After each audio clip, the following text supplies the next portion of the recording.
Welcome back to Dr. B Teaches and the 7th Generation Podcast. It's the National Day of Mourning, also known as Thanksgiving, aka the Colonizers' Day. And today we're going to be tackling some of the mythology surrounding Thanksgiving. And we're going to talk about the colonial violence that underpins the story and why it's time to reclaim the truth about the founding of America. I remember as a kid when I was in elementary school and I brought a paper bag to class, and we all dressed up as pilgrims and Indians. And it's pretty distorted the way that we educate our young children, even still to this day. So this conversation isn't just about correcting history. It's also about celebrating the strength and the power of Native peoples in the face of genocide and ongoing colonization, because there was a clear attempt to completely destroy Indigenous communities, and that's really from day one, from 1492 onward. And the settler colonial policies and the structure of the system is still with us today. So I also want to highlight two powerful events as well that happens every Thanksgiving. And I'm referring to the National Day of Mourning in Plymouth, Massachusetts, and the sunrise ceremony at Alcatraz Island. These events are happening right now as I record this podcast, and they're really great reminders of the real history, at least from the Indigenous perspective, and of course the enduring resistance that we see all over Turtle Island here in North America, south of the border, and all settler colonial nations where you have Indigenous communities. They're really struggling and fighting against these oppressive systems. So that's what I want to focus on today. I have my coffee here, I have my water, and so let's jump into some of this history, and hopefully we can get to a clearer understanding of what this Colonizer Day is all about. Myth number one, this was mostly empty land. There were hardly any Native Americans living in North America. Nothing can be further from the truth, but this idea does fit nicely into what is called conquest ideology. This is a narrative that is designed to justify colonialism and settler colonialism. But the truth is, there were thousands of Native peoples who lived along the Atlantic coast before the Pilgrims arrived in 1620. Dozens of tribes, including the Wampanoag, the people of the First Light. This is the tribe that encounters the Pilgrims in 1620. So this land wasn't empty. It was thriving with life, culture, and community. And a lot of the newer research suggests that there were tens of millions of Native Americans living throughout North America, and maybe even more living in South America. So the idea that this land was empty, that it was virgin territory, is absolutely ridiculous. And even after 1492, what we saw was a lot of what is referred to as exploration, but really it was colonization. And so you had Europeans who were raiding native villages all along the Atlantic coast, kidnapping people, spreading diseases like smallpox, which of course devastate the native population. So by the time 1620 comes around and the Pilgrims arrive, many communities have already been reduced by disease. And Native Americans had already had made contact and had been in really violent confrontations with European colonizers. So this was far from empty land.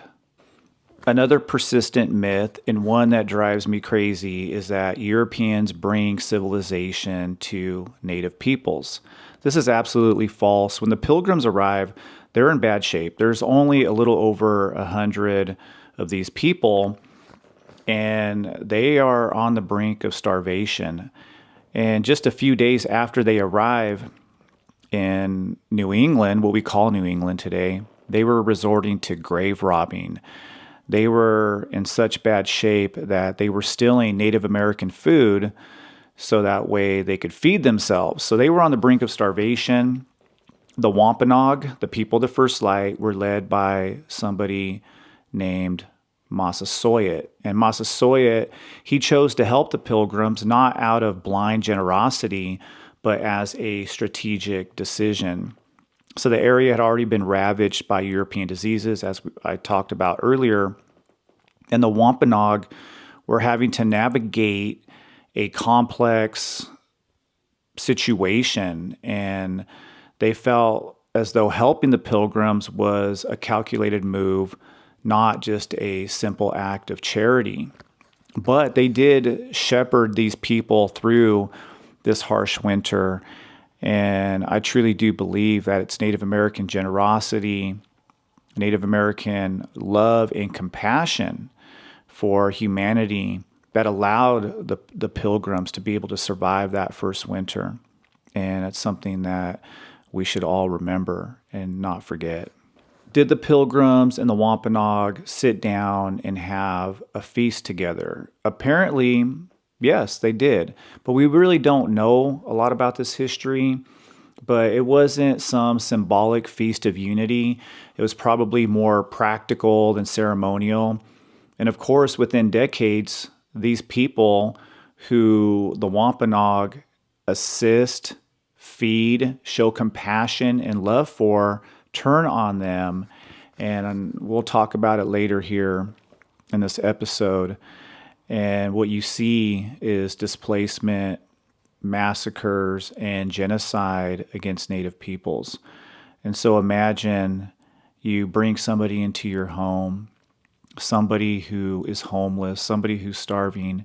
You feed them, you give them a bed, you provide them with all the resources they need to lift themselves up, and they turn on you and they take what rightfully belongs to you. And this is basically what happened. But I do want to say this about Native Americans and Thanksgiving ceremonies. Native communities have been practicing their own forms of Thanksgiving for generations. And these ceremonies tie people to the land, to the seasons, and to their spiritual traditions. And so this idea of giving thanks is very much a Native American tradition. And it's not something that we should just do once a year, obviously. It's something that we should do every single day. And I think it's important to remember that Native Americans have been practicing Thanksgiving ceremonies since time immemorial. Let's talk about the real Thanksgiving, which takes place in 1637 in Mystic, Connecticut. This is where the Puritans attack a Pequot village, mostly elders, women, and children, and they set the entire village on fire, and they burn these people alive. They cut them down as they try to escape. It's an absolutely brutal massacre. And after the massacre is complete, John Winthrop, the governor of the Massachusetts Bay Colony, declared a day of thanks. And we're talking about people who are celebrating genocide. And this celebration continues for the next 100 years. So they commemorate the destruction of the Pequot. This is the actual origin of Thanksgiving that we should be teaching, not the sanitized version of peace and unity and harmony, the propaganda that we teach to our kids in the public school system.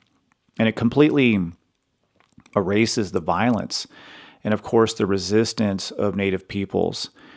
And so I'm not saying that we should be educating 5-year-olds about settler colonial violence, but we shouldn't be lying to them either. And this story here, the one that took place in 1637, is one that I had never heard of until I was an adult. And there's no reason why we should bury this history. This straight up Indigenous erasure. We all should know what happened to the Pequot. And it was absolutely brutal. And these people who came here, starting with the separatists, we call them Pilgrims, then eventually the Puritans, they were ruthless.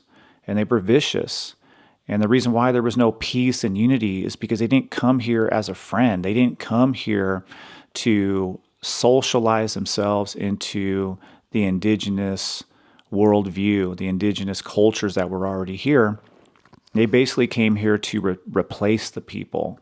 And that's something that we need to acknowledge and we need to accept because it's the truth. Let's talk about two significant events I think everybody should know about. One is the National Day of Mourning. This is an event that started in 1970, and I'll give you the backstory behind it here in a second. But people gather every single year at Plymouth in Massachusetts, and they march. Native Americans, their ally supporters, their speeches. This event has been going on, like I said, since 1970. And it started with Frank James. Frank James was a Wampanoag leader, and there was supposed to be a big celebration of people who were descendants of the Pilgrims, and this was supposed to happen in 1970, 350 years after the arrival of the Pilgrims. And they wanted a Native American to come in and talk. And so they invited Frank James. So Frank James wrote a speech, and the people who were organizing this event wanted to see his speech before the event. So he handed over the speech. And they basically said that the speech was way too inflammatory and that he would have to change it. And of course, he decided that he wasn't going to. And that's where the National Day of Mourning was created. So since 1970, every single Thanksgiving, people gather, they do a march, and they give speeches. So this creates a lot of unity, a lot of solidarity among Native Americans, not just in that region, but all over the entire Western Hemisphere, really all over the globe. And so the cool thing is that if you want, you can watch it on YouTube. I know the last couple of years they've been streaming this event, and so you can actually watch it live. And if you want to go, you can even attend as well. On the same day, thousands gather at Alcatraz Island as well for a sunrise ceremony. This event honors the occupation of Alcatraz, which started in 1969. It lasted nearly 2 years, and it was really a pivotal moment in the civil rights movement for Native Americans. This is another event that a lot of people attend on this day.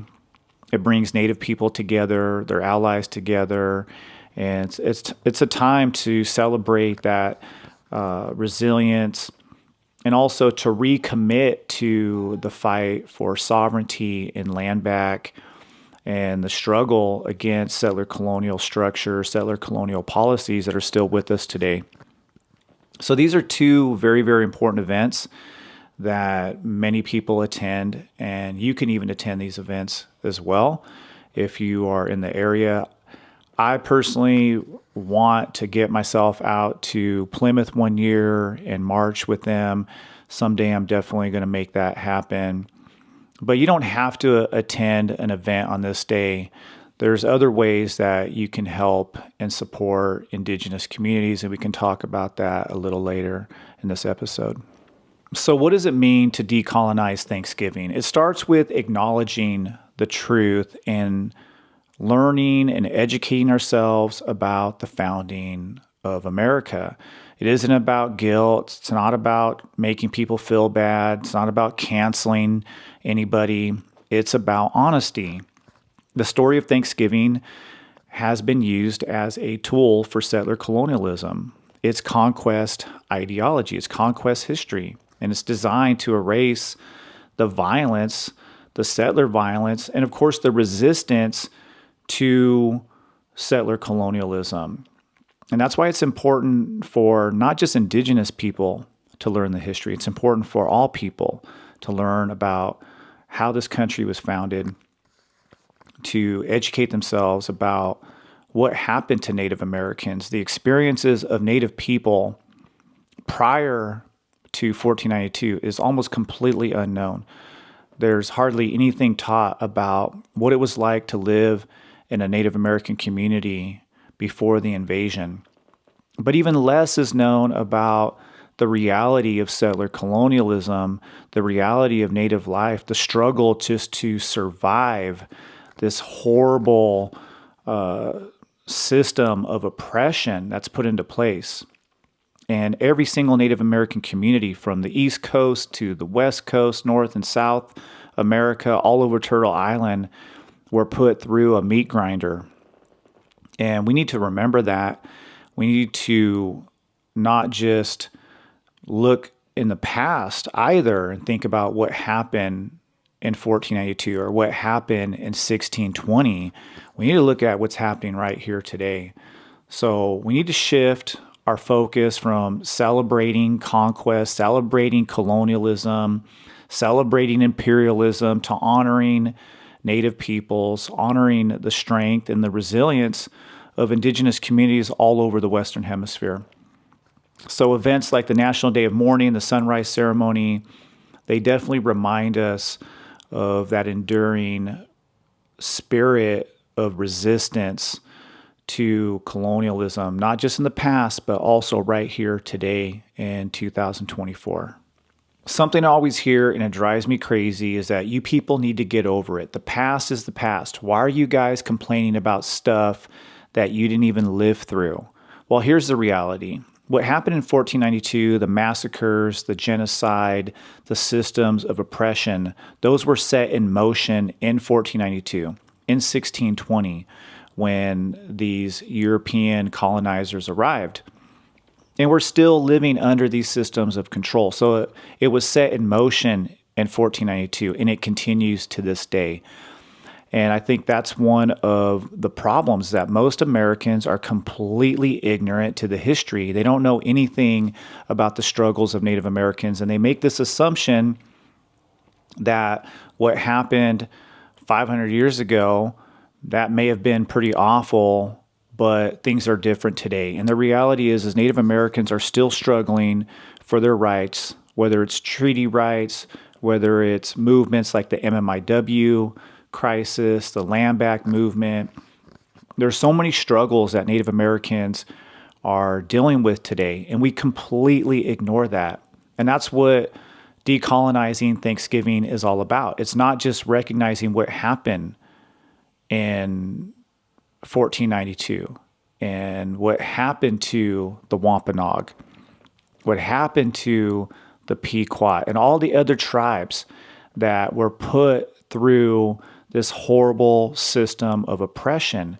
It's about acknowledging what's happening right now and the current struggles that Native people have against mining corporations, against very powerful systems of control, people that have a lot of money who run this capitalistic system that we all live under, who are putting this incredible pressure on communities that don't have a lot of resources. And it amounts to Indigenous erasure. And so I encourage all of you to not just learn about the past, learn about what's happening right now. And I think if you really did your homework and you looked at all the struggles that Indigenous communities are faced with and the social issues, whether it's high poverty rates, high suicide rates, the struggles that we have, and also the victories as well, because there's been plenty of victories.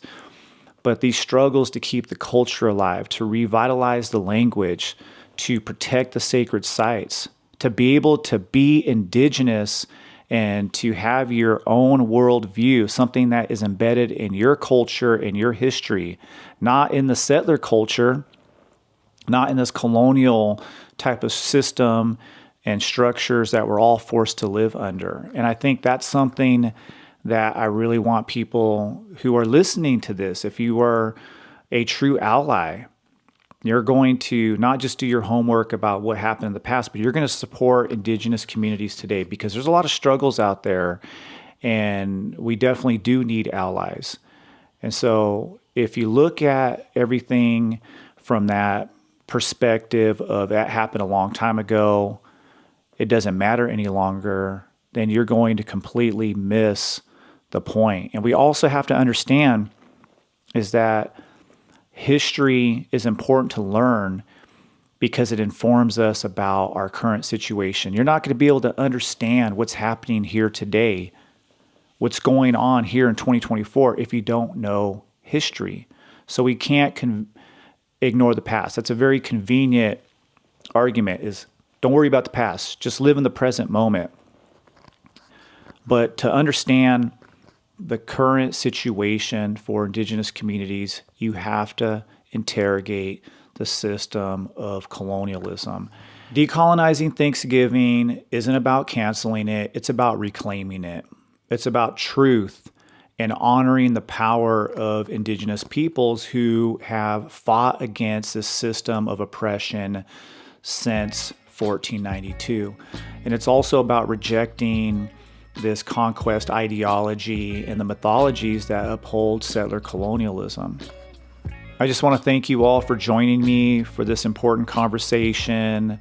And if you're watching this on Dr. B Teaches or the 7th Generation podcast, on whatever platform you may be streaming this, I really do appreciate the time that you've taken to listen to the show. And if you're following me or you're subscribed to my YouTube channel, obviously, thank you. Feel free to share the content. You can pass it on to your friends and family. And let's continue to educate ourselves and do our best to amplify Indigenous voices. There is a fight that's taking place right now, a struggle against these systems of oppression, against this settler colonial mindset, this imperialistic mindset. And when we decolonize our minds, we really are taking a stance against not just settler colonialism, but this imperialistic attitude that nothing's sacred, that everything can be turned into a commodity, that everything is just about wealth building. And we really do get back to the basics, which is family, community, having compassion and love for one another. And if you want to reach out to me, you can follow me also on Instagram, 7gen Podcast. You can shoot me a direct message there. I'm also on TikTok. My handle is Merciless Savages. And of course, YouTube, Dr. B Teaches. And my podcast, 7th Generation Podcast, can be found on all major platforms. And so never hesitate to reach out. Feel free to leave a comment as well if you have any questions or any other recommendations on how you can be a better ally, book recommendations, that kind of thing. Never hesitate to reach out. And don't forget to stay informed, stay connected, and continue to educate yourself and learn. This is a 7th Generation Podcast. I hope you all are having an outstanding day wherever you're listening to this. Until next time, later.